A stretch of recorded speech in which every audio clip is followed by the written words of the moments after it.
Bismillahirrahmanirrahim. Assalamualaikum warahmatullahi wabarakatuh. Innal hamdalillah nahmaduhu wa nasta'inuhu wa nastaghfiruh wa na'udzu billahi min shururi anfusina wa sayyiati a'malina. May yahdihillahu fala mudhillalah wa may yudlilhu fala hadiyalah. Wa asyhadu an la ilaha illallah wahdahu la syarikalah wa asyhadu anna Muhammadan abduhu wa rasuluhu wa safiyyuhu min khalqihi. Salawatullahi wa salamuhu alaihi wa ala alihi wa sahbihi wa sallam tasliman katsira. Para jamaah sekalian yang dirahmati oleh Allah Subhanahu wa taala, insyaallah pagi hari ini kita akan melanjutkan serial kajian kita, yaitu tentang fikih pernikahan, yang insyaallah pagi hari ini kita akan memasuki sebuah bab yang sangat penting, yang kemungkinan banyak dari bapak-bapak atau ibu-ibu yang mempunyai pertanyaan. Silahkan dipersiapkan, mungkin ada yang ingin ditanyakan, insya Allah bisa kita bahas di akhir kajian ini, bila saya bisa menjawabnya insya Allah. Kemudian jamaah sekalian yang dirahmati oleh Allah Subhanahu wa taala, bab yang akan kita bahas pagi hari ini yaitu berpisah atau bercerai atau pembatalan pernikahan karena sebab penyakit bawaan yang dibawa oleh salah satu dari kedua pasangan suami istri. Jamaah sekalian yang dirahmati oleh Allah Subhanahu wa taala, kita perlu tahu bahwasanya ini adalah bab yang sangat penting sekali dan bab yang sangat dibutuhkan oleh para suami istri. Karena seringkali terjadi kesalahpahaman di antara mereka, dan para ulama sudah membahas dan merincikan bab ini serinci mungkin berdasarkan penelitian dan pengamatan. Nah, jadi bab ini bukan hanya dibuat begitu saja, tapi karena banyak sekali pengamatan, banyak sekali penelitian yang mana mengharuskan salah satu dari pasangan suami atau istri meminta pembatalan pernikahan atau mereka harus berpisah karena salah satu dari penyakit bawaan yang dibawa oleh salah satu dari pasangan.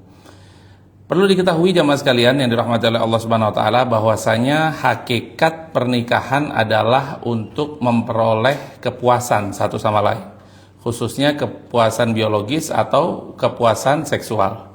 Oleh karena itu Allah Subhanahu wa taala sudah memberikan jalan.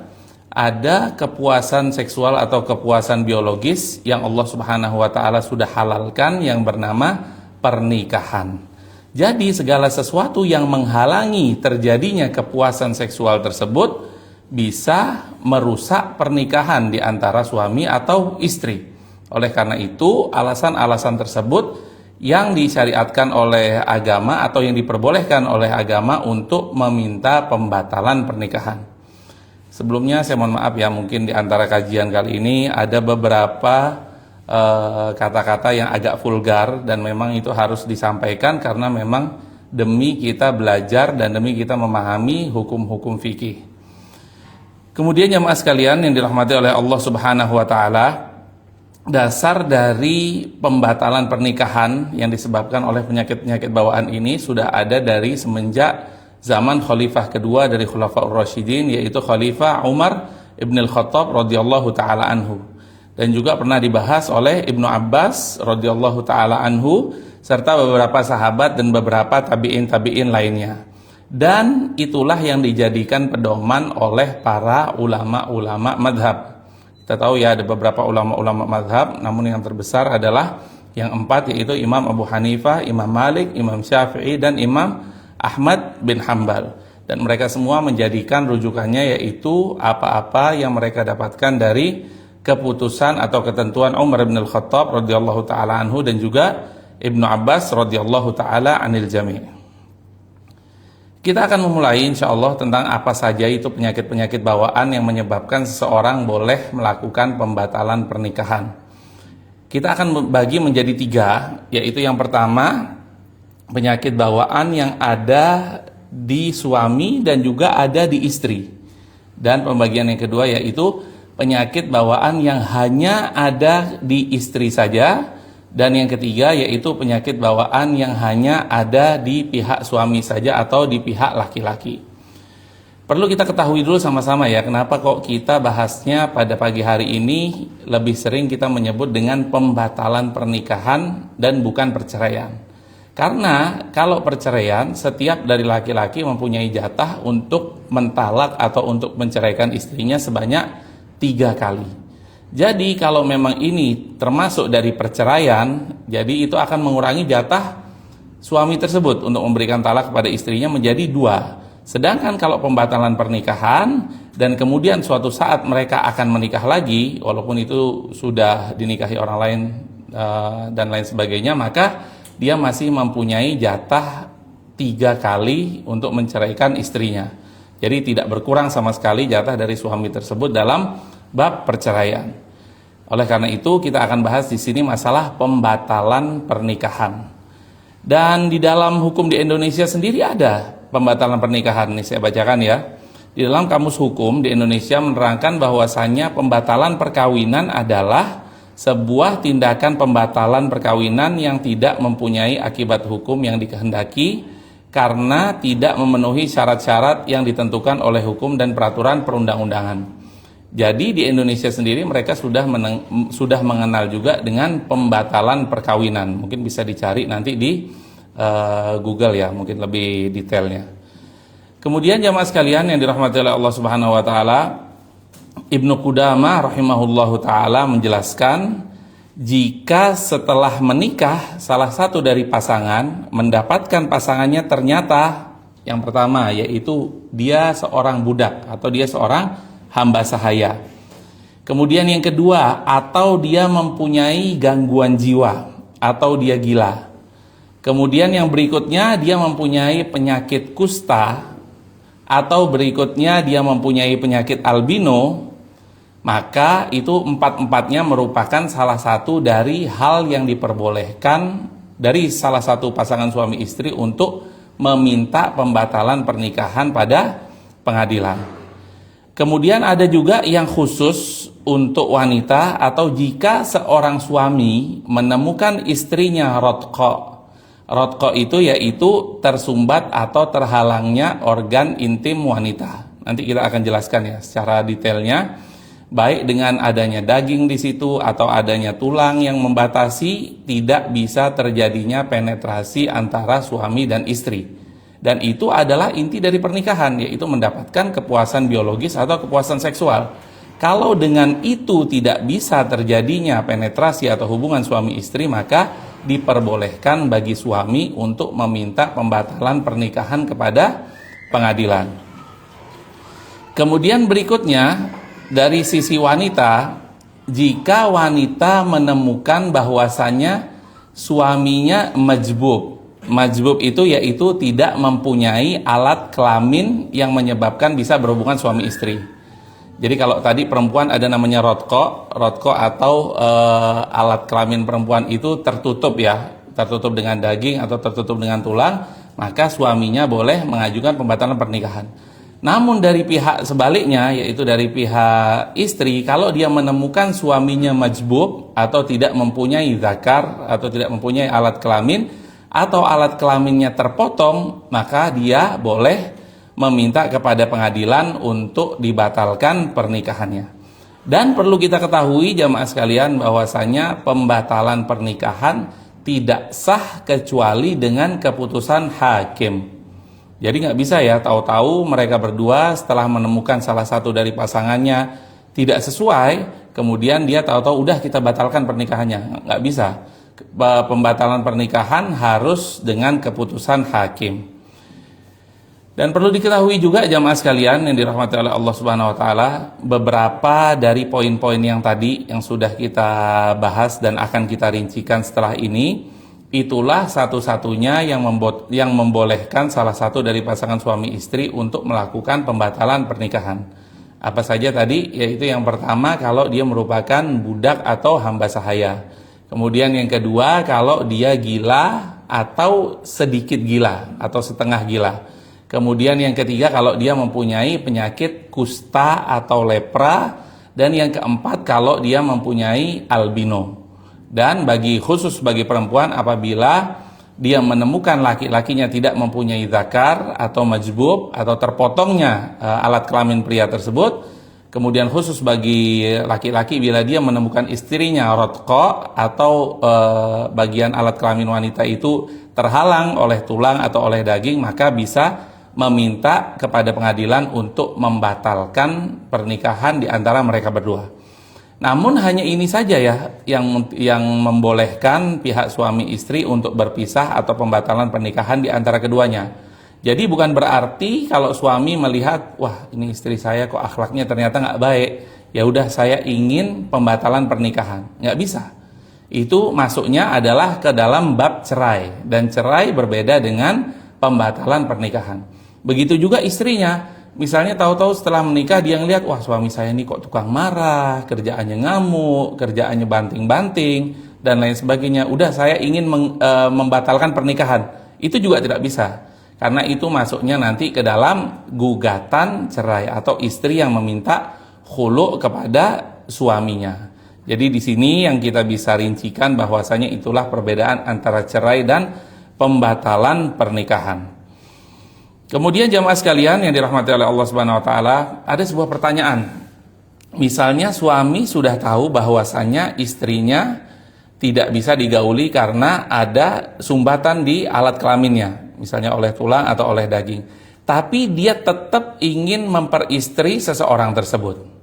Begitu juga sebaliknya, apabila istri sebelum menikah dia sudah tahu bahwasannya suaminya ini tidak bisa melakukan hubungan suami istri, karena mungkin itunya terpotong atau alat kelaminnya terpotong atau tidak mempunyai alat kelamin, tapi dia tetap mau, udahlah nggak apa-apa deh, yang penting laki gue tajir gitu kan, yang penting suami gue udah tua juga, ini umur 70-an, ntar lagi paling mati ya kan. Dan kalau dia seperti itu, dan ternyata setelah dia menikah suaminya nggak mati-mati atau suaminya malah umurnya panjang, kemudian setelah itu dia minta pembatalan pernikahan, maka jawabannya tidak diperbolehkan. Karena apa?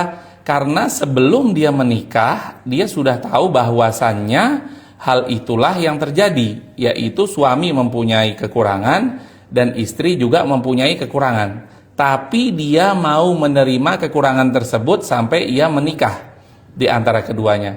Oleh karena itu tidak boleh bagi mereka berdua untuk meminta pembatalan pernikahan setelah terjadinya pernikahan tersebut, apabila mereka sudah mengetahui dan sudah ridho terhadap kekurangan dari masing-masing pasangan. Kemudian jamaah sekalian yang dirahmati oleh Allah Subhanahu wa taala, namun ketika dia sudah mengetahui sebelum pernikahan bahwasanya ternyata suami saya mempunyai penyakit ini, atau istri saya ternyata setengah gila, terus dia tetap berusaha untuk melanjutkan pernikahan tersebut, maka dia tidak bisa untuk meminta pembatalan pernikahan. Namun yang bisa adalah laki-laki bisa menceraikan istrinya di kemudian hari apabila dia tetap tidak nyaman, dan istri bisa menggugat cerai suaminya atau melakukan khulu bila suaminya tetap dalam kondisi seperti itu dan ia merasa tidak nyaman.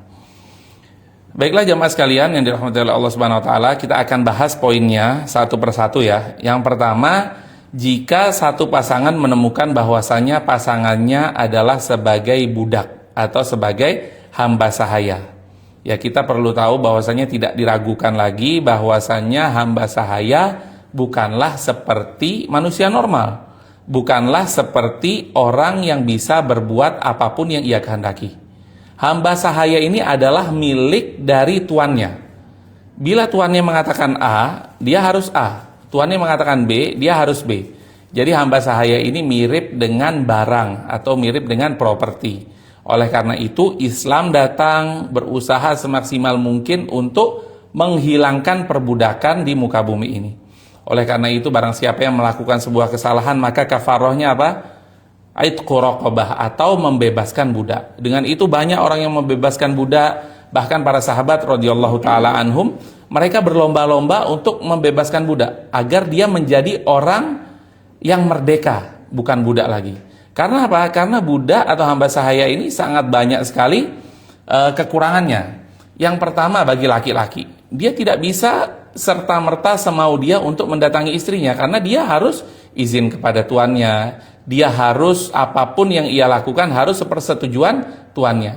Bahkan dirinya sendiri bukan miliknya dia, dirinya sendiri adalah milik dari tuannya, dan uangnya hamba sahaya milik dari tuannya. Begitu juga sebaliknya bagi seorang wanita, apabila wanita tersebut merupakan hamba sahaya, maka dia tidak bisa berbuat apapun yang ia mau. Ketika suaminya menginginkan hubungan biologis dengan istrinya, maka dia harus izin kepada tuannya.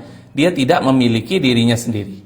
Bahkan yang lebih parah dari itu adalah ketika seorang merdeka menikah dengan perempuan yang merupakan hamba sahaya dan lahir dari mereka berdua anak, maka anak tersebut otomatis menjadi budak, otomatis menjadi hamba sahaya karena terlahir dari seorang perempuan yang merupakan hamba sahaya atau merupakan budak. Dan alhamdulillah kita bersyukur saat ini sudah tidak ada lagi perbudakan dan sudah tidak ada lagi hamba sahaya. Oleh karena itu kita tidak terlalu membahas secara detail dalam bagian ini. Kemudian jamaah sekalian yang dirahmati oleh Allah Subhanahu wa taala, poin berikutnya yaitu jika setelah menikah salah satu dari pasangan mendapatkan pasangan lainnya ternyata mempunyai gangguan jiwa atau gila. Jadi gilanya ini banyak ya macamnya. Yang pertama bisa jadi gila permanen. Gila permanen, nggak sadar sama sekali, diajak omong nggak jawab, ditanya ini itu apa jawabannya lain. Jadi kita semua insya Allah sudah tahu ya orang gila atau ODGJ bahasa sekarangnya, orang dengan gangguan jiwa. Jadi kalau seseorang mendapati bahwasanya pasangannya ternyata gila atau gilanya permanen ataupun tidak permanen ini gimana? Jadi dia setiap datangnya malam hari dia otomatis gila. Kalau udah gelap nih udah otomatis gila. Itu berarti gila tidak permanen. Tapi kalau pagi waras lagi. Nanti kalau udah matahari terbenam gila lagi.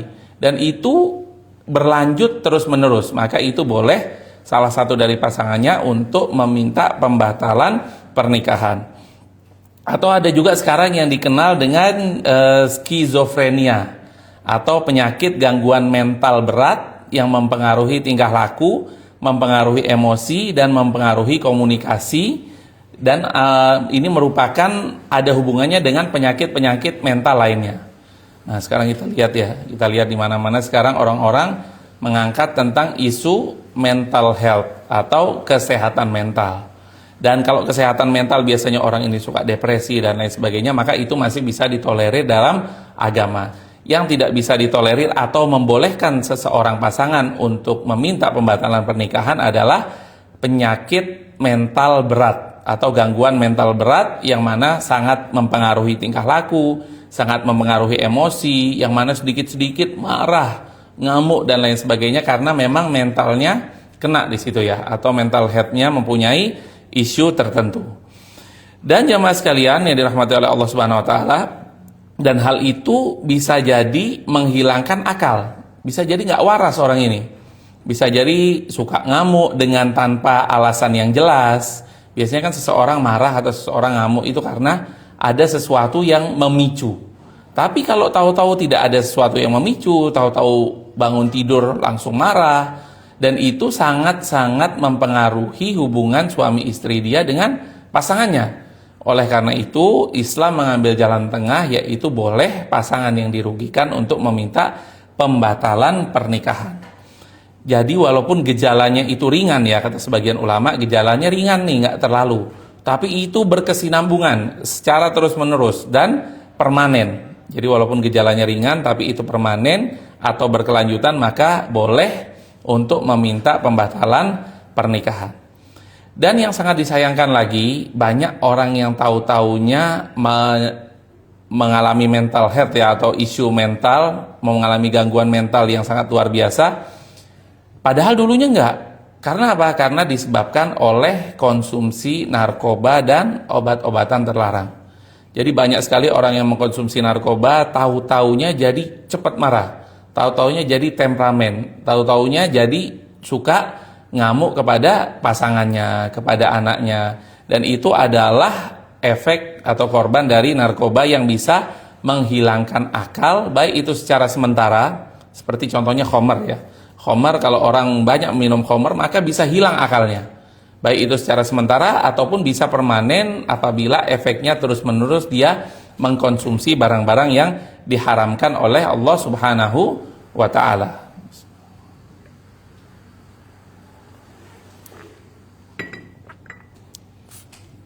Kemudian jamaah sekalian yang dirahmati oleh Allah Subhanahu wa taala, berikutnya adalah albino. Tahu ya albino ya?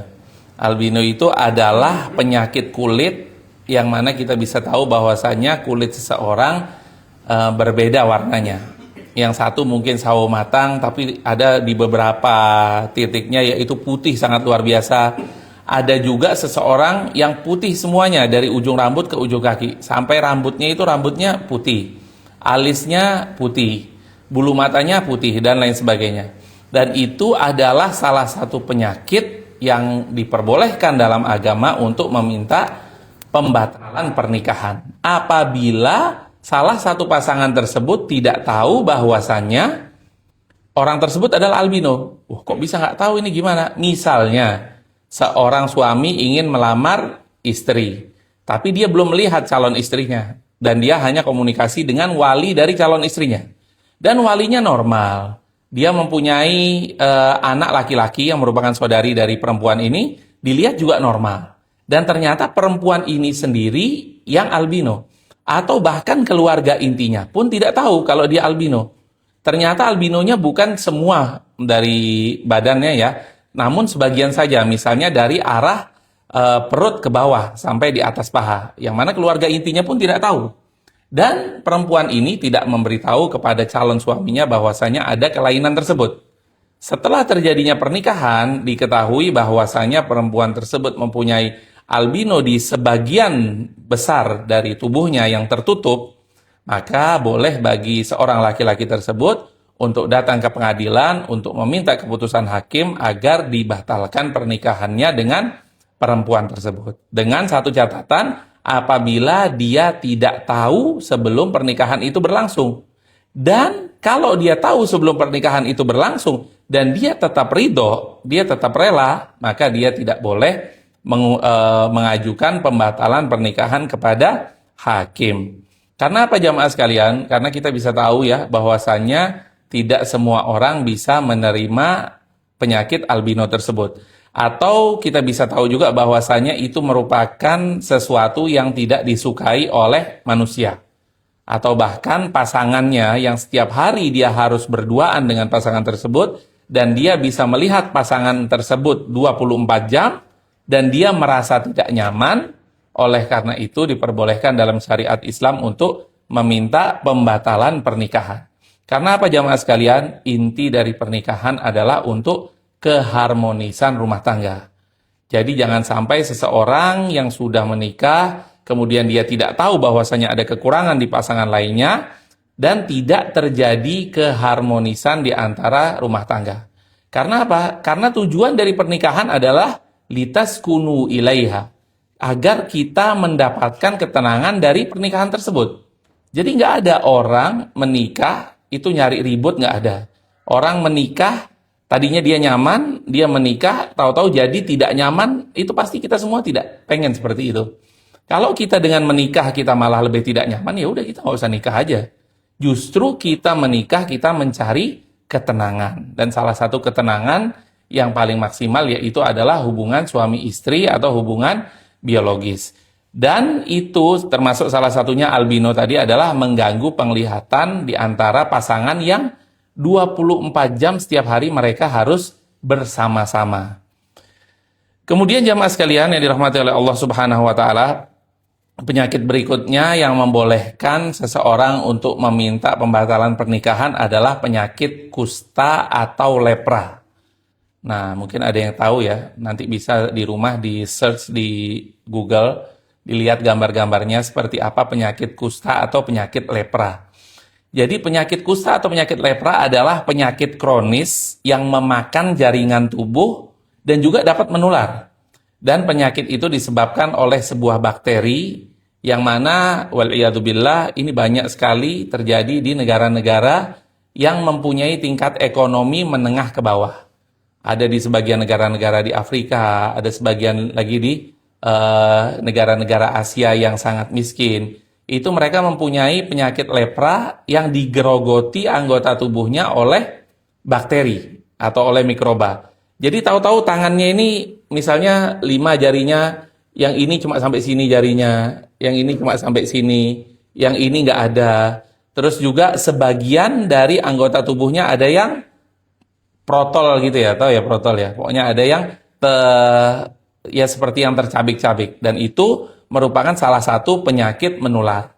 Apa yang diserang? Kadang yang diserang adalah saraf, dan kadang yang diserang adalah tulang, kadang juga yang diserang adalah kulit.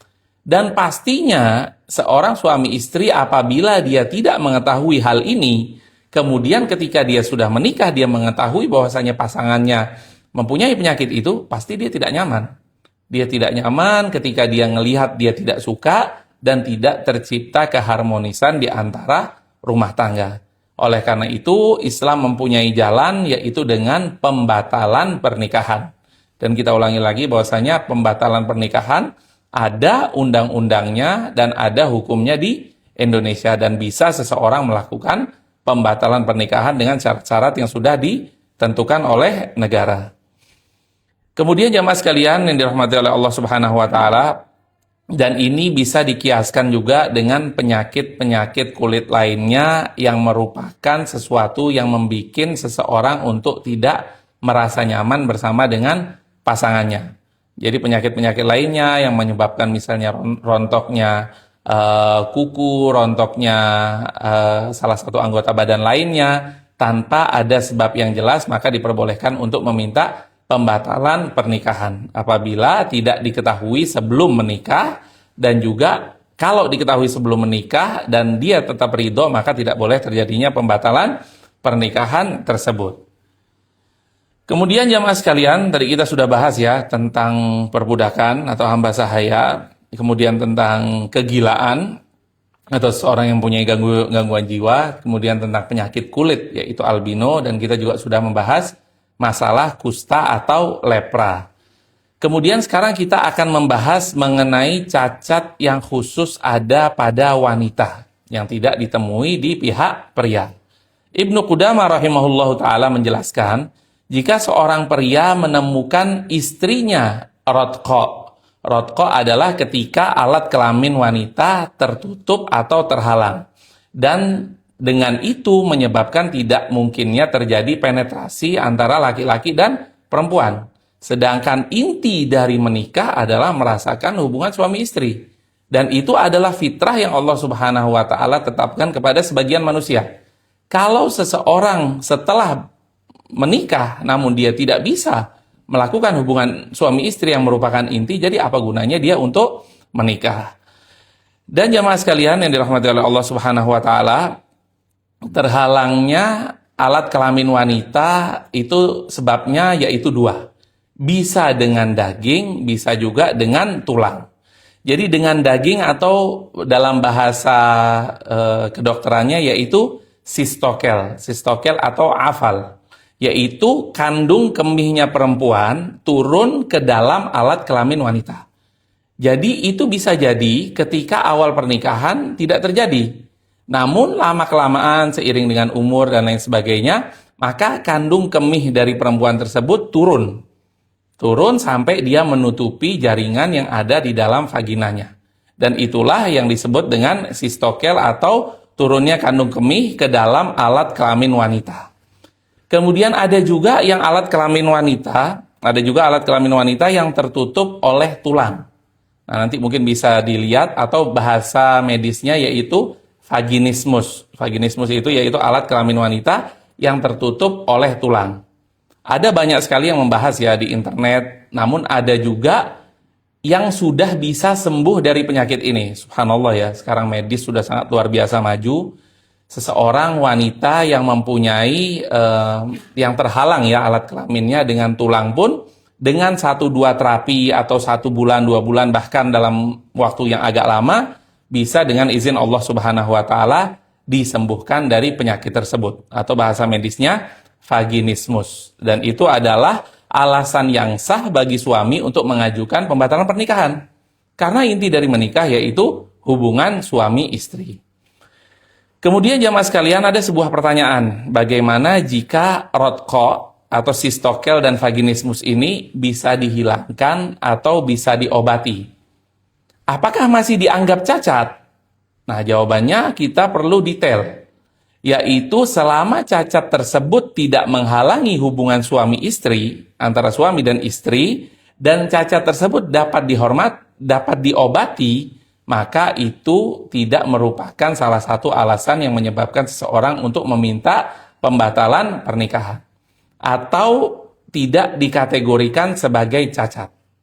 Namun ada yang perlu kita bahas juga di sini, apabila apabila suami mampu sabar kepada istrinya. Misalnya istrinya setelah menikah dengan suaminya, tahu-tahu ditemukan bahwasanya tidak bisa terjadi penetrasi atau alat kelamin pria tidak bisa masuk kepada alat kelamin wanita dengan satu di antara dua sebab tersebut. Kemudian istrinya bilang, "Bang, izinkan aku untuk berobat selama 1 tahun, selama 2 tahun, dan lain sebagainya." Kalau suaminya memberikan izin, maka alhamdulillah tidak terjadi pernikahan. Namun apabila suaminya tidak menerima hal tersebut dan dia ingin mengajukan pembatalan pernikahan, maka hal tersebut diperbolehkan di dalam agama. Karena itu termasuk salah satu dari cacat yang membolehkan seseorang untuk berpisah. Kemudian sebaliknya jamaah sekalian, sekarang misalnya ibu-ibu ketika setelah menikah menemukan suaminya majbub. Majbub yaitu alat kelaminnya terpotong atau tidak mempunyai alat kelamin. Sedangkan ibu-ibu tidak diberitahu oleh suaminya sebelum menikah. Dia taunya bekher-bekher aja, biasa-biasa saja, tidak ada penyakit apapun. Ternyata setelah menikah, karena suaminya juga malu, dia tidak mengungkapkan hal tersebut. Jadi ibu-ibu boleh datang ke pengadilan agama untuk meminta pembatalan pernikahan. Karena inti dari menikah yaitu berhubungan badan atau berhubungan biologis di antara suami istri. Dan perlu diketahui jamaah sekalian yang dirahmati oleh Allah Subhanahu wa taala, wanita juga memiliki keinginan seksual seperti laki-laki. Cuman bedanya, keinginan dari wanita itu tersembunyi atau terpendam. Tidak biasanya wanita atau ibu-ibu untuk memberitahukan secara vulgar bahwasanya dia ingin berhubungan biologis. Tapi setiap orang, baik laki-laki atau perempuan, juga mempunyai keinginan untuk berhubungan biologis di antara suami istri. Dan itu bukanlah merupakan sebuah aib, karena itu adalah fitrah yang Allah Subhanahu wa taala sudah gariskan kepada semua anak cucu Adam. Dan itu juga salah satu keutamaan dari menikah, yaitu untuk memperbanyak keturunan atau mempunyai keturunan yang soleh dan solehah. Karena Rasulullah SAW juga menjelaskan atau memerintahkan kita untuk tazawwajul wadudal walud fa inni mukatsirun bikumul umama yaumal qiyamah. Nikahilah wanita yang bisa mempunyai banyak anak. Fa inni mukatsirun bikumul umama yaumal qiyamah, karena aku akan membanggakan umat-umatku di hadapan umat-umat lainnya ketika di hari kiamat nanti. Oleh karena itu jamaah sekalian, apabila suaminya tidak mampu untuk berhubungan biologis, dalam artian dia tidak mempunyai alat kelamin atau alat kelaminnya terpotong, tidak ada salahnya ibu-ibu untuk mengajukan ke pengadilan agar dibatalkan pernikahan tersebut.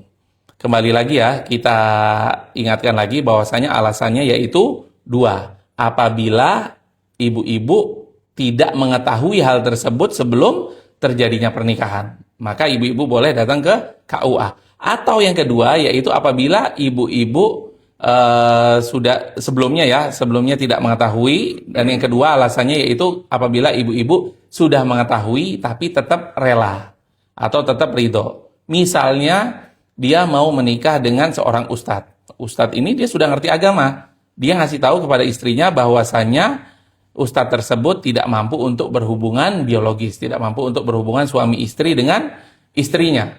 Sedangkan istrinya ketika itu bilang, ya udah nggak apa-apa ustadz, yang penting saya diajari agama setiap hari. Yang penting saya bisa baca Al-Quran karena saya mu'alaf misalnya, atau saya belum bisa membaca Al-Quran. Kalau dia menerima hal tersebut, maka di kemudian hari dia tidak boleh untuk pembatalan pernikahan. Tapi kalau dia tetap sudah tidak tahan, maka dia boleh menggugat cerai. Jadi maksudnya gugatan cerai ya, bukan pembatalan pernikahan. Jadi itu jamaah sekalian yang dirahmati oleh Allah Subhanahu wa taala, dan perlu kami ingatkan lagi bahwasanya hal tersebut tidak sah kecuali dengan keputusan hakim, ya. Pembatalan pernikahan tidak sah kecuali dengan putusan hakim atau putusan pengadilan. Karena apa? Karena hakim yang bisa memberikan keputusan agar mereka semua tidak saling berselisih. Contohnya gimana? Contohnya, misalnya seseorang suami mengatakan bahwasanya istrinya mempunyai penyakit. Kemudian istrinya menolak. Dia juga bilang di hadapan pengadilan atau di hadapan hakim bahwasanya aku tidak mempunyai penyakit. Wahai Pak Hakim. Jadi di sini hakim bisa memerintahkan seseorang atau salah satu dari pasangan suami istri tadi untuk cek medis atau untuk cek kesehatan. Yang mana setelah mereka tes medis dan mempunyai medical record yang bisa dibaca oleh hakim, dengan itu hakim bisa menentukan apa-apa yang harus dia putuskan di pengadilan tersebut.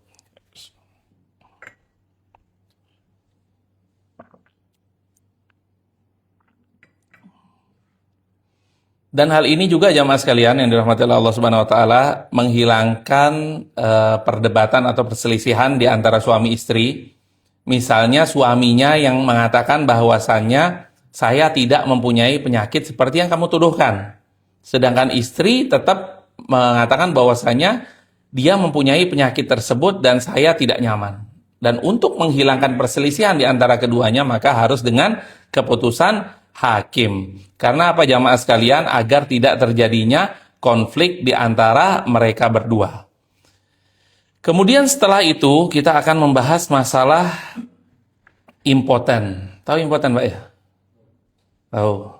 Impoten atau lemah syahwat ya bisa dibilang ya. Jadi kita akan membahas mengenai bagaimana hukum pernikahan suami yang dianggap impoten atau yang alat kelamin suami atau alat kelamin pria tidak dapat ereksi atau tidak dapat mempertahankan ereksi walaupun hanya sebentar sekali.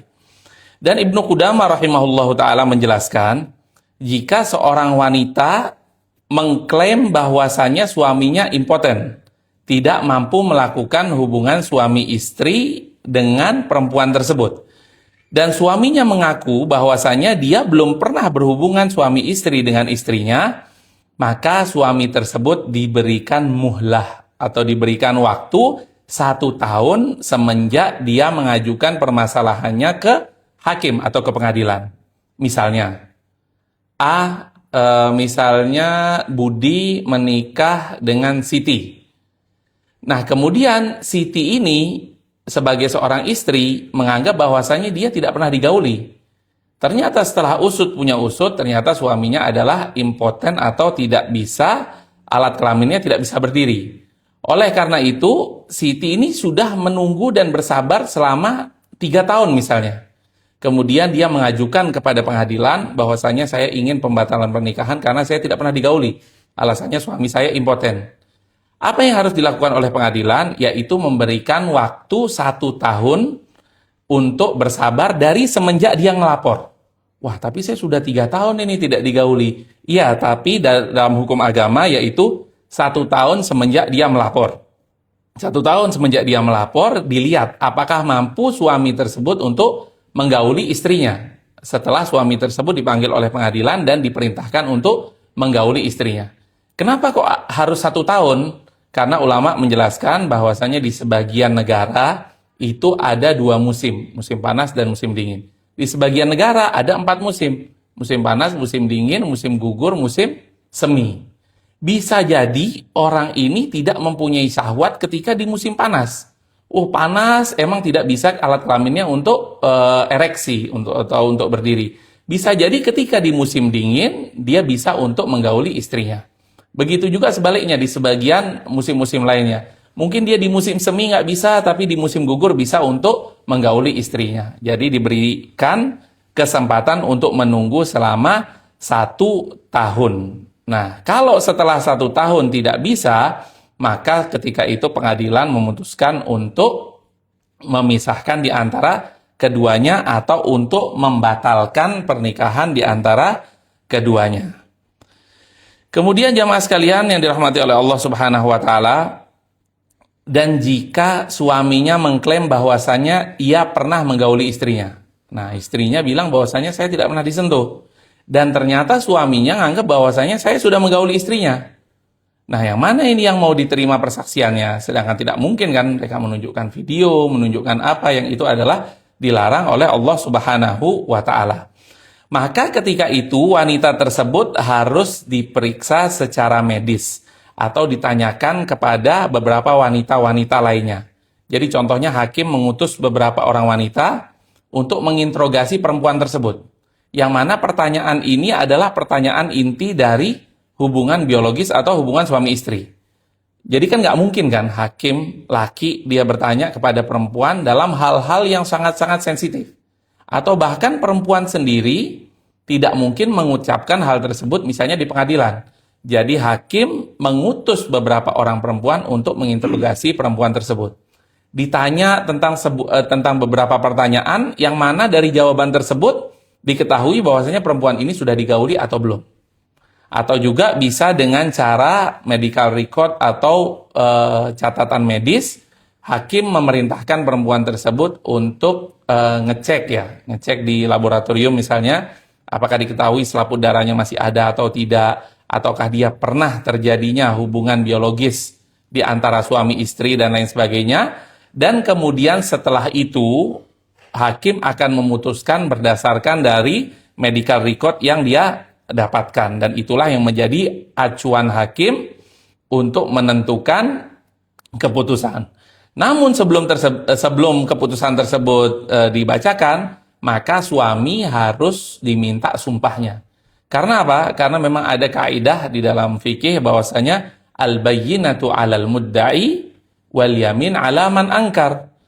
Al-bayyinah atau bukti al-bayyinatu 'alal mudda'i atau bukti bagi orang yang menuduh. Jadi dia menuduh bahwasanya aku tidak pernah disentuh. Buktinya mana? Kata hakim. Dia harus memberikan bukti, yaitu berupa medical record atau catatan medis, atau hakim mengutus beberapa orang perempuan untuk bertanya kepada dia. Wal yamin 'ala man angkar. Suaminya bilang, "Enggak, aku sudah menggauli dia." Ya udah, kamu harus mau disumpah atas nama Allah Subhanahu wa Ta'ala. Yang mana kita tahu bahwasanya bersumpah atas nama Allah Subhanahu wa Ta'ala tidak boleh main-main. Ya berarti dia bersumpah atas nama Allah kemudian dia berbohong, maka itu dosanya sangat besar sekali. Jadi itu jamaah sekalian yang dirahmati oleh Allah Subhanahu wa Ta'ala. Kita tahu ya bahwasanya tidak semua orang yang kita lihat kekar, laki-laki yang kekar, dia tidak mempunyai impotensi, bukan. Bisa jadi laki-laki yang kita lihat dia dalam keadaan lemah, fisiknya lemah, tapi dia mampu ereksi atau alat kelaminnya mampu untuk menggauli pasangan yang halal atau untuk menggauli istrinya. Dan bisa jadi kita melihat seseorang dengan badan yang sangat luar biasa, misalnya six pack dan lain sebagainya, namun Allah Subhanahu wa Ta'ala takdirkan kepada orang tersebut dia mempunyai impotensi atau tidak bisa ereksi alat kelaminnya. Oleh karena itu, jamaah sekalian yang dirahmati oleh Allah Subhanahu wa Ta'ala, tujuan dari pernikahan ini yaitu untuk terciptanya keharmonisan di antara keduanya, litaskunu ilaiha wa ja'ala bainakum mawaddatan wa rahmah, dan agar terjadi mawaddah dan terjadi rahmat di antara kedua pasangan suami istri. Dan itu semua tidak mungkin terjadi kecuali dengan berhubungan seksual di antara suami dan istri. Dan itu merupakan sesuatu yang halal yang Allah Subhanahu wa Ta'ala berikan kepada kita pasangan suami dan istri yang sah untuk menyalurkan gairah masing-masing dari kita semua. Oleh karena itu jamaah sekalian yang dirahmati oleh Allah Subhanahu wa Ta'ala, kita bisa ngambil kesimpulannya lagi dari yang tadi kita bahas, yaitu apabila suami impoten maka diberikan waktu 1 tahun dari semenjak istri tersebut melapor kepada pengadilan. Ditunggu apakah dia di musim panas tidak bisa menggauli istrinya, bisa jadi di musim dingin bisa. Tidak bisa di musim dingin, bisa jadi di musim semi. Tidak bisa di musim semi, bisa jadi di musim gugur. Karena 1 tahun itu ada beberapa musim yang mana bisa jadi seseorang tidak mempunyai nafsu di salah satu musim, namun mempunyai nafsu di musim lainnya. Itu saja mungkin yang bisa kita sampaikan jamaah sekalian yang dirahmati oleh Allah Subhanahu wa Ta'ala. Kemudian di pertemuan yang akan datang insya Allah kita akan membahas masalah mahar dan segala sesuatu yang berhubungan dengan mahar. Mungkin apabila ada pertanyaan dari laki-laki dan perempuan bisa dipersilahkan. Barakallahu fikum.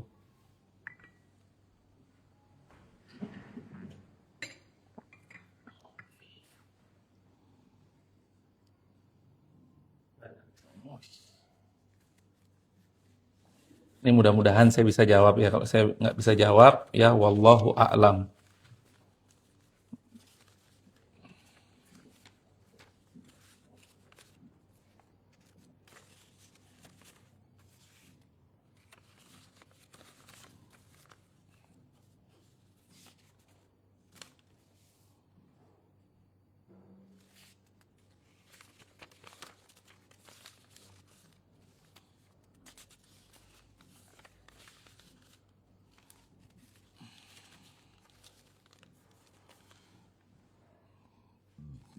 Bismillah.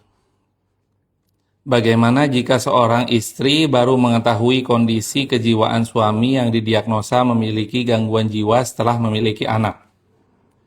Di awal ta'aruf, suami dan keluarga tidak jujur soal diagnosa tersebut, sehingga selama pernikahan sang istri merasa tersiksa dengan perangainya. Ia mencoba bersabar, namun semakin hari semakin parah perilakunya. Apakah istri dapat melakukan pembatalan pernikahan ataukah menggugat cerai? Lalu apakah ada jangka waktu untuk mengajukan pembatalan dari awal pernikahan? Barakallahu fikum. Apabila yang ditanyakan adalah seperti ini, maka jawabannya yaitu gangguan kejiwaan yang semakin parah ini termasuk salah satu dari alasan yang diperbolehkan dalam agama bagi seorang istri untuk melakukan pembatalan pernikahan. Namun apabila mereka semua sudah mempunyai anak, ya perlu difikirkan lagi. Perlu dibikin list ya. Dibikin list plus minus. Apa plus minusnya jika saya berpisah dengan suami saya? Misalnya plusnya saya tidak terganggu lagi, anak-anak tidak terganggu lagi, saya tidak mendapatkan kekerasan lagi, dan lain sebagainya. Minusnya yaitu misalnya anak-anak akan kehilangan figur seorang ayah, dan lain sebagainya, dan lain sebagainya. Dan itu perlu ditimbang oleh istri tersebut, apakah dia memilih jalur sabar atau bersabar atas apa yang ia dapatkan, dan tentunya dia akan mendapatkan pahala selama ia bersabar. Namun boleh bagi dia untuk meminta pembatalan pernikahan, dan apabila terjadinya pembatalan pernikahan ya, atau mungkin dia harus menggugat cerai kalau di Indonesia, atau perbedaan bahasa, maka dengan itu dia bisa terbebas atau terlepas dari perangai suami yang semakin hari semakin parah. Wallahu a'lam bishawab. Dan apakah ada jangka waktu untuk mengajukan pembatalan dari awal pernikahan? Kalau dalam hal seperti ini, gangguan kejiwaan, maka tidak perlu menunggu 1 tahun. Bisa langsung ya untuk melakukan pembatalan pernikahan atau untuk mengajukan ke pengadilan. Mungkin waktu yang ditunggu adalah waktu menunggu persidangan misalnya. Dijadwalkan persidangannya misalnya bulan depan, atau dijadwalkan persidangannya 2 bulan lagi karena banyak berkas gugatan cerai dan lain sebagainya, itu kembali kepada pengadilan. Dan apabila hakim memutuskan mereka berdua mampu untuk berpisah, maka insya Allah itu yang lebih baik. Wallahu a'lam bishawab. Kemudian pertanyaan berikutnya, jika suami terkena narkoba dan dipenjara, apakah istri bisa meminta cerai atau boleh meminta cerai atau tidak? Wallahu a'lam bishawab. Jawabannya insya Allah boleh. Karena memang yang pertama, narkoba bisa merusak akal ya, seperti yang kita sebutkan tadi, bahwasanya seseorang yang terkena narkoba bisa terjadi gangguan jiwa dan gangguan di dalam pikirannya. Dan salah satunya yang membolehkan seseorang untuk melakukan pembatalan pernikahan apabila sebelumnya orang tersebut sudah memiliki gangguan jiwa dan setelah menikah dia tidak mengetahui kecuali setelah berhubungan antara orang tersebut. Dan apabila suaminya tersebut dipenjara karena terkena narkoba, wallahu a'lam, insya Allah ini termasuk salah satu dari yang diperbolehkan bagi wanita untuk menggugat cerai. Karena juga dia tidak mendapatkan kepuasan biologis dari suaminya. Wallahu a'lam. Kemudian ada pertanyaan juga berikutnya, jika awal pernikahan baik-baik saja, tidak ada persoalan yang menciri-cirikan pembatalan pernikahan. kemudian di perjalanan menemukan salah satu persoalan, contohnya suami atau istri tersebut tiba-tiba memiliki penyakit mental, menjadi rumah tangga tidak harmonis. Apakah boleh salah satu suami istri menggugat cerai? Wallahu a'lam bishawab, jawabannya adalah boleh. Karena memang kalau dia tidak mengetahui sebelum pernikahan atau pasangan tersebut tidak jujur, ya ia boleh untuk melakukan pembatalan pernikahan. Namun andai kata dia sudah tahu dan dia sudah ridho dan dia menjalankan pernikahan tersebut, namun di tengah jalan dia tidak kuat, maka itu tetap dia boleh. Tetap dia boleh untuk melakukan perceraian atau suami menceraikan istrinya atau istri menggugat cerai suaminya. Jadi ini bukan termasuk dari pembatalan pernikahan, tapi boleh, tapi masuknya ke dalam bab suami menceraikan istri atau istri menggugat cerai suaminya. Wallahu a'lam bishawab. Dan kita perlu tahu ya dari pertanyaan ini, apabila terjadi sesuatu yang berhubungan dengan penyakit mental, kita lihat dulu apakah penyakit mentalnya parah atau tidak, sampai mempunyai gangguan jiwa atau tidak.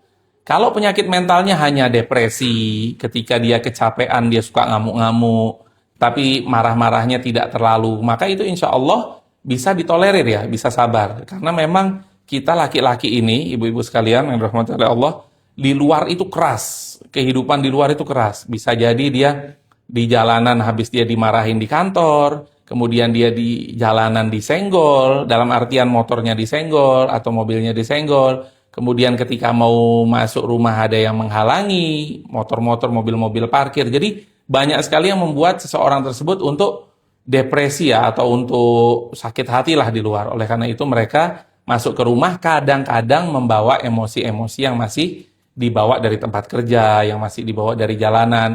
Kalau penyakit mental atau yang kita ketahuinya itu tidak parah atau masih bisa ditolerir, insya Allah ibu-ibu memaafkan dan itu bisa lebih baik agar bisa terjadinya hubungan pernikahan yang lebih langgeng dan lebih harmonis di antara keduanya.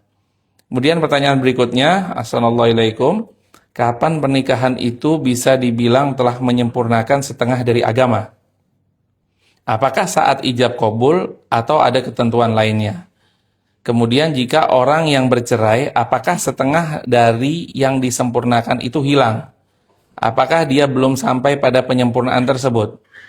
Barakallahu fikum, yang dimaksud adalah penyempurnaan agama bagi orang yang sudah menikah, ya tentunya setelah dia akad nikah dan setelah dia berhubungan biologis di antara keduanya. Kan nggak mungkin ada orang yang niat sengaja nikah cuma buat akad aja. Setelah itu dia cerai.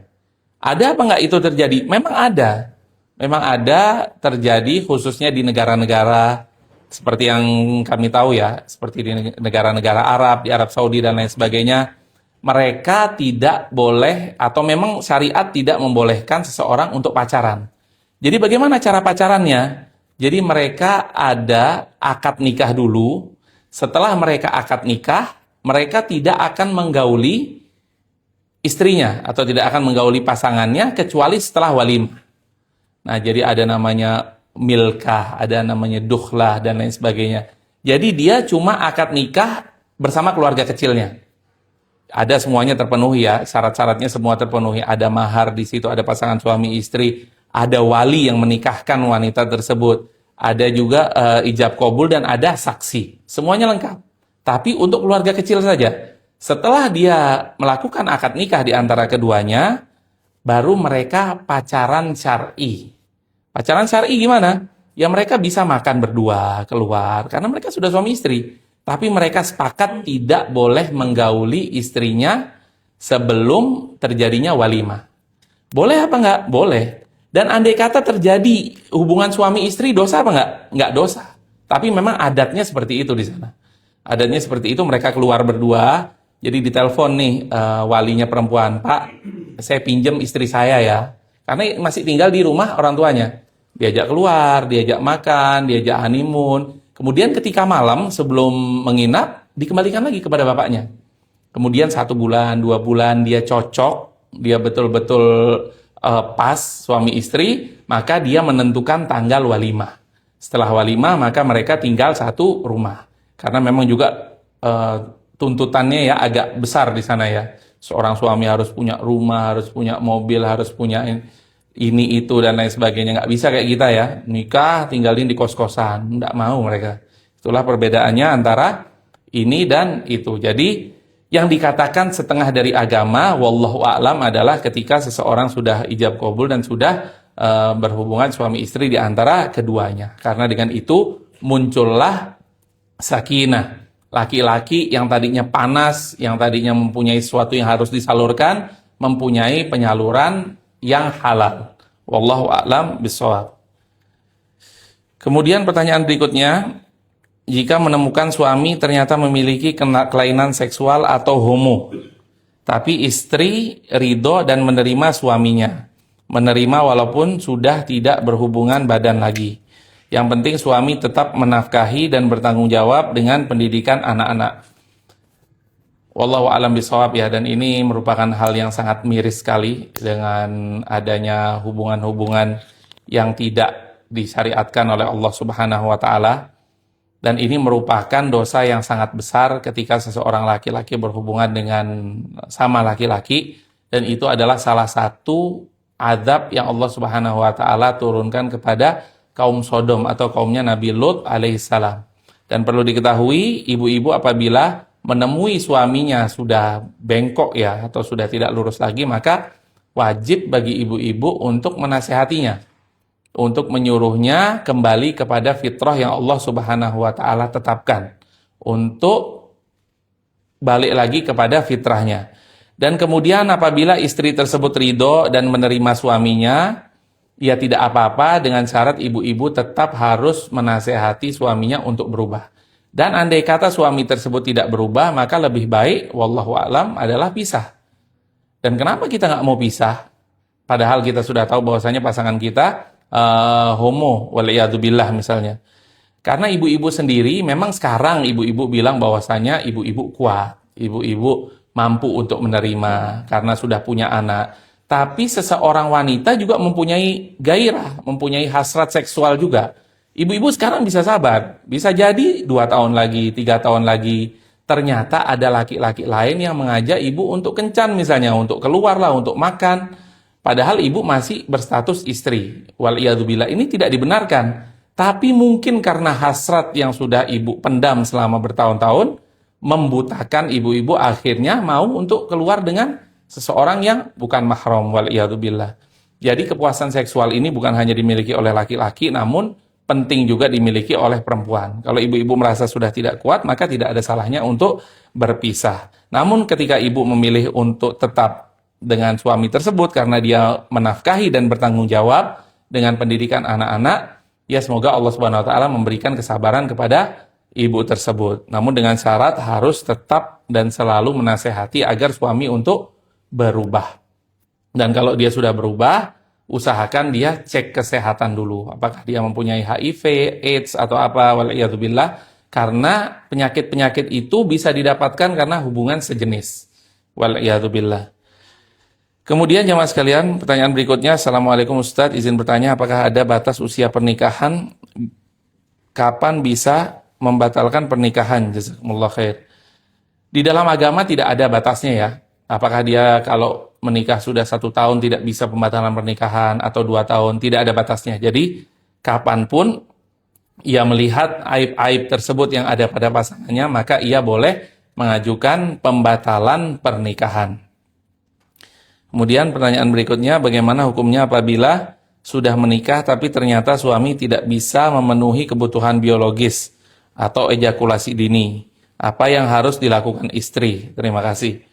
Kalau ejakulasi dini tidak masuk dalam impoten. Impoten itu sama sekali tidak bisa ereksi, tidak bisa berdiri. Kalau ejakulasi dini, memang ada beberapa pengobatan-pengobatan yang insya Allah bisa ditempuh. Jadi suruh suaminya untuk berolahraga, itu yang pertama, untuk menjaga makan makanan yang bergizi. Kemudian di internet insya Allah nggak kurang-kurang ya, cara mengatasi ejakulasi dini.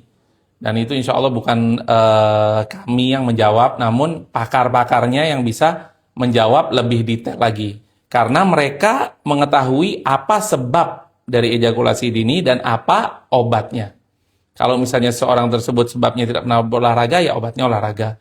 Tidak pernah menjaga makan, ya obatnya menjaga makan. Dan insya Allah dengan latihan bisa lebih memperlama lagi waktu atau masa dari berhubungan suami istri atau penetrasi. Kemudian pertanyaan berikutnya, jika istri sebelum menikah dengan suami punya wasir atau ambeien, apa juga harus diberitahukan sebelum akad? Wallahu alam bisawab. Menurut saya lebih baiknya diberitahukan, karena segala sesuatu yang ditutup-tutupi sebelum terjadinya pernikahan akan menjadi bom waktu setelah pernikahan. Dan akan diungkit-ungkit walaupun setelah 10 tahun, 15 tahun. Kamu kan nggak ngasih tahu aku waktu sebelum nikah. Dan agar itu semua tidak terjadi, diberitahu aja bahwasanya aku mempunyai penyakit bawaan A, B, C, D. Kalau kamu masih mau, kita lanjut. Kalau kamu nggak mau, ya sudah, saya cari suami lain atau saya cari calon istri lain. Wallahu a'lam. Jadi walaupun penyakit yang menurut kita remeh-temeh ya, kecuali batuk pilek ya, mungkin batuk pilek semua orang mengalami batuk pilek, tapi penyakit yang agak-agak beda dari yang lainnya, maka sebaiknya dikasih tahu kepada pasangan sebelum terjadinya pasangan suami istri itu menikah, agar tidak ada yang merasa dirugikan di kemudian hari. Wallahu a'lam bishawab. Mungkin ada pertanyaan lagi?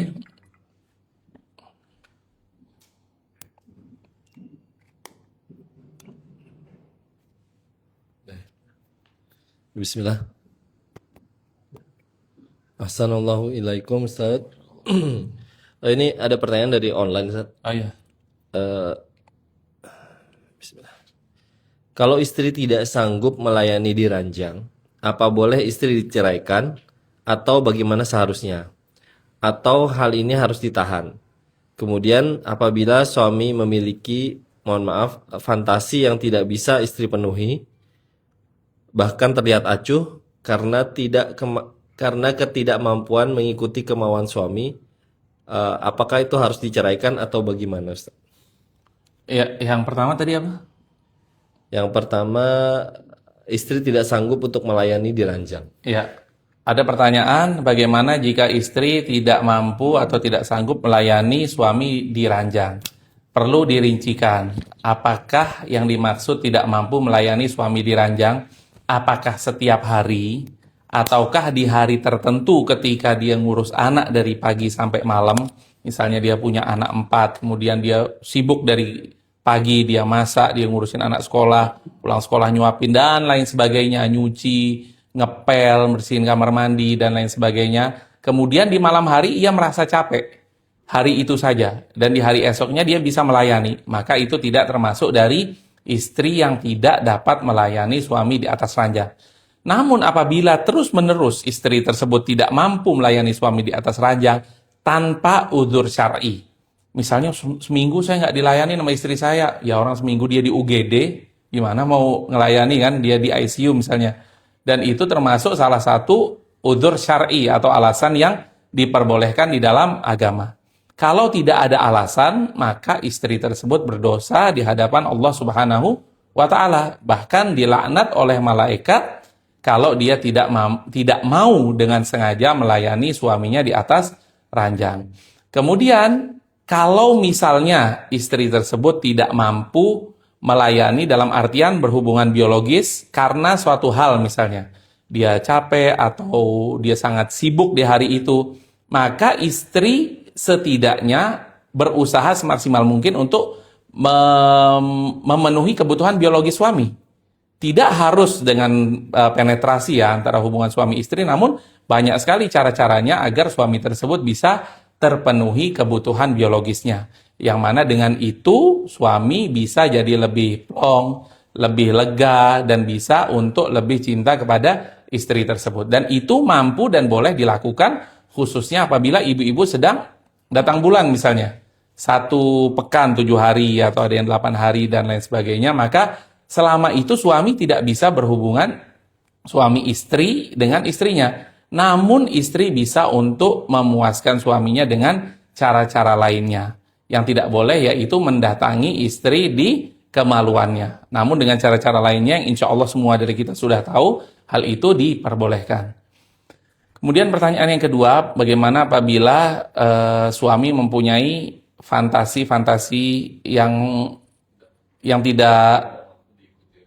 Nah, bagaimana jika suami mempunyai fantasi-fantasi yang tidak mampu diikuti oleh istrinya atau fetis gitu ya, fetisnya agak aneh-aneh, yang harus dilakukan oleh istri adalah berusaha untuk memenuhi kebutuhan fantasi atau kebutuhan seksual suaminya selagi ia mampu. Ia berusaha. Karena apa? Karena dalam agama itu cuma dua yang dilarang, yaitu mendatangi wanita ketika dia haid di kemaluannya, atau berhubungan suami istri dari dubur perempuan atau dari belakang. Itu yang tidak diperbolehkan. Selain itu apa? Nisa'ukum harsul lakum fa'tu harthakum annasyi'tum. Istri-istri kalian adalah ladang bagi kalian yang kalian bisa bercocok tanam dengan cara apapun. Oleh karena itu ibu-ibu perlu diketahui bahwasanya kalau ibu-ibu memenuhi fetisnya dia selama quote on quote masih wajar, maka perlu diketahui bahwasanya dia di luar akan tenang. Dia tidak akan mencari di tempat lain kalau ibu-ibu mampu untuk memenuhi fetis dari suami tersebut. Wallahu a'lam bishawab. Oke, ada pertanyaan lagi? Iya. Betul. Enggak, biar masuk ini.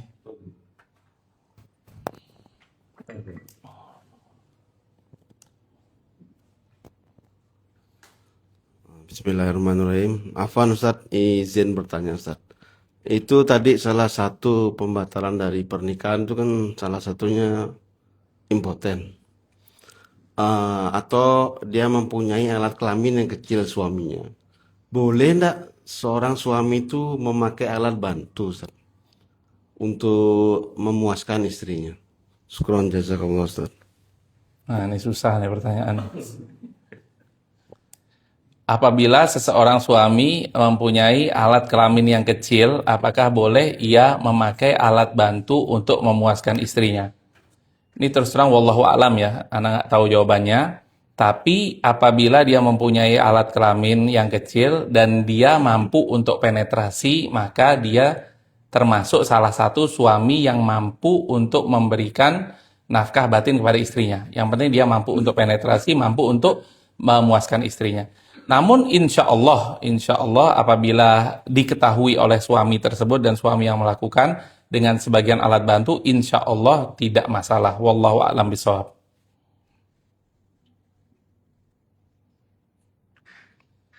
Oke, kalau sudah tidak ada pertanyaan lagi, kita akhiri kajian kita pada pagi hari ini.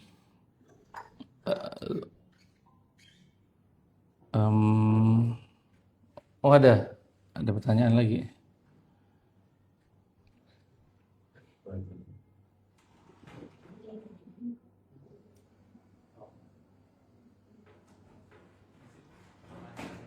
Oh iya, berapa? Tiga. Oke.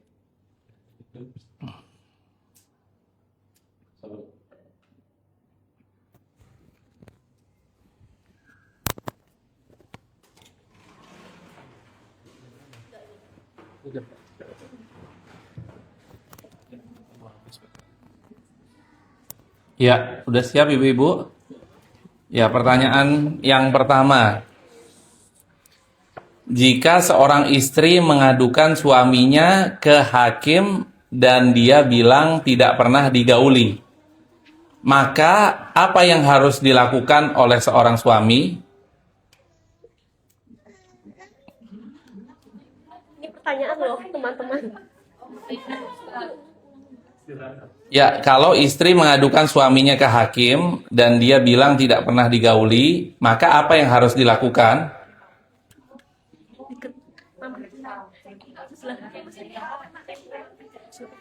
Ya, ada yang mau jawab? Oh iya.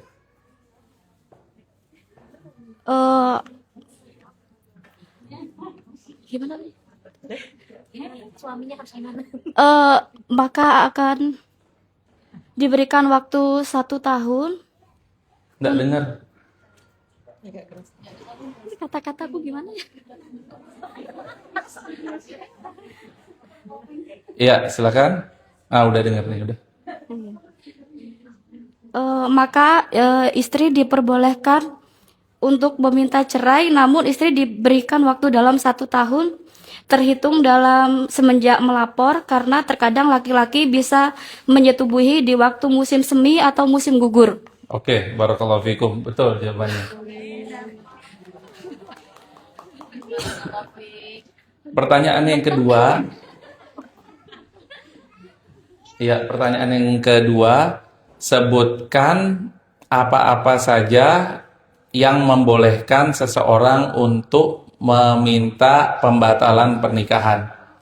Baik dari laki-laki dan perempuan sekaligus, atau bagi laki-laki saja, atau bagi perempuan saja. Ini agak susah pertanyaannya. Assalamualaikum. Waalaikumsalam.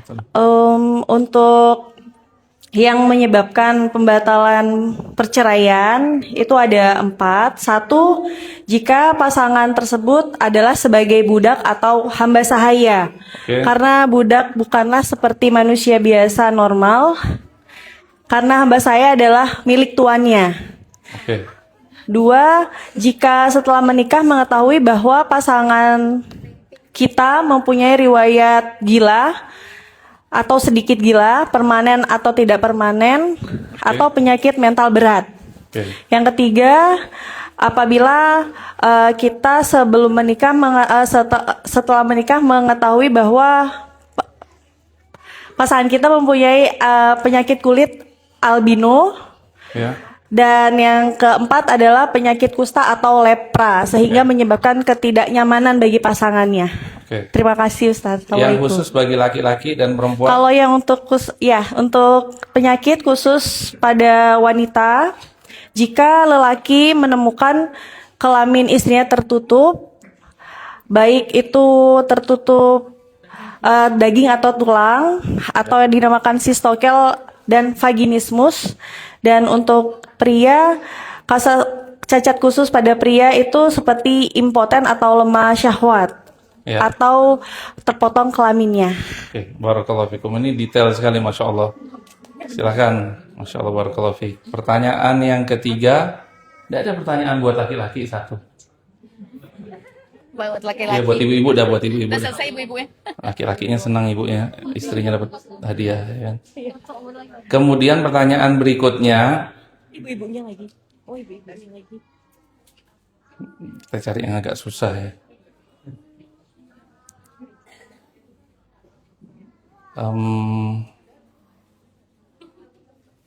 Apa yang harus mohon didetailkan bagaimana perlakuannya atau bagaimana penyikapannya apabila suami tersebut sudah atau pasangan tersebut sudah mengetahui cacat-cacat tersebut sebelum menikah atau setelah menikah.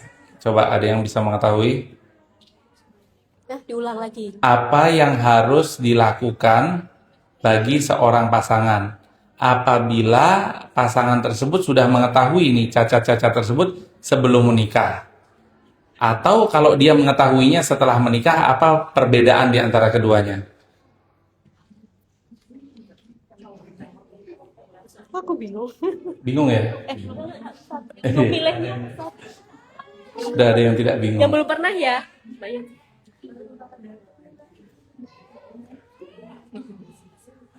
Atau kita ganti pertanyaannya? Oke, silakan.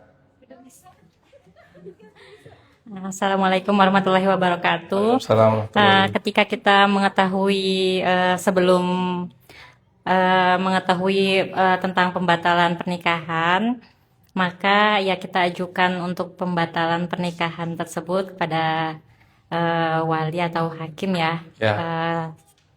Terus kalau ketika kita sudah mengetahui sudah berjalan pernikahan, terus kita ingin membatalkan dan pembatalannya itu sudah jelas, jadi kita juga bisa menggugat cerai. Oke, barakallahu Prosesnya fikum. seperti itu. Ya, betul, silakan. Barakallahu fikum. Ya, jazakumullah khair semuanya kepada jamaah semua, bapak-bapak, ibu-ibu yang dirahmati oleh Allah Subhanahu wa taala, mudah-mudahan kita bisa mengambil pelajaran dari sini dan insya Allah di 2 Kamis yang akan datang kita akan membahas mengenai mas kawin secara detail insya Allah, membahas masalah mahar, mudah-mudahan bisa diikuti. Barakallahu fikum wa sallallahu wasallam ala nabiyina Muhammad wa ala alihi wa sahbihi ajma'in. Kita tutup dengan kafaratul majlis. Subhanakallahumma bihamdika asyhadu an la ilaha illa anta astaghfiruka wa atubu ilaik. Wassalamualaikum warahmatullahi wabarakatuh.